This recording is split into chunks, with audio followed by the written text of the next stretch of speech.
ચૈતર વસાવાની જામીન અરજી પર હાઈકોર્ટમાં આજે સુનાવણી પૂર્ણ કરવામાં આવી। સરકારને માત્ર 24 કલાકનો સમય આપવામાં આવ્યો છે। હવે આવતીકાલે જે નિર્ણય આવશે તે નવો વળાંક સાબિત કરશે। વનકર્મી પર હુમલા અને ખંડણીના કેસમાં આમ આદમી પાર્ટીના ડેડિયાપાડાના ધારાસભ્ય ચૈતર વસાવા, તેમના પત્ની શકુંતલા વસાવા અને અન્ય સહ્ય આરોપીઓ જામીન અરજી તેમજ સજા પર સ્ટે લાવવાની અરજી અંગે ગુજરાત હાઈકોર્ટમાં આજે મહત્વપૂર્ણ સુનાવણી હાથ ધરવામાં આવી હતી। સુનાવણી દરમિયાન ચૈતર વસાવા અને તેમના ધર્મપત્નીના વકીલો દ્વારા કોર્ટમાં વિસ્તૃત દલીલો રજૂ કરવામાં આવી હતી। બીજી તરફ સરકાર પક્ષે પોતાના જવાબ અને પુરાવા રજૂ કરવા માટે 48 કલાકનો સમય માંગ્યો હતો।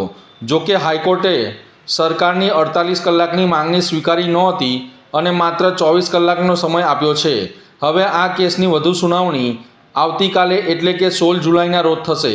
ચૈતર વસાવાને જામીન મળશે કે નહીં અને સજા પર સ્ટે મળશે કે નહીં તે અંગે પણ મહત્વપૂર્ણ નિર્ણય આવી શકે છે।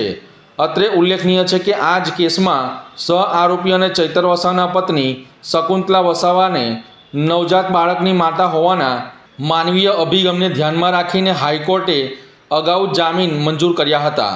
બાળકના હિતને જોતા સરકારે પણ તેમના જામીનનો વિરોધ કર્યો ન હતો।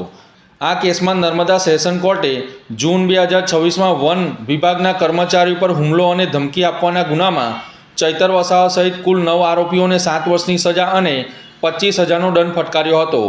2 વર્ષથી વધુની સજા થતાં કાયદાકીય જોગવાઈ મુજબ ચૈતર વસાવાનું ધારાસભ્ય પદ જોખમમાં આવ્યું છે।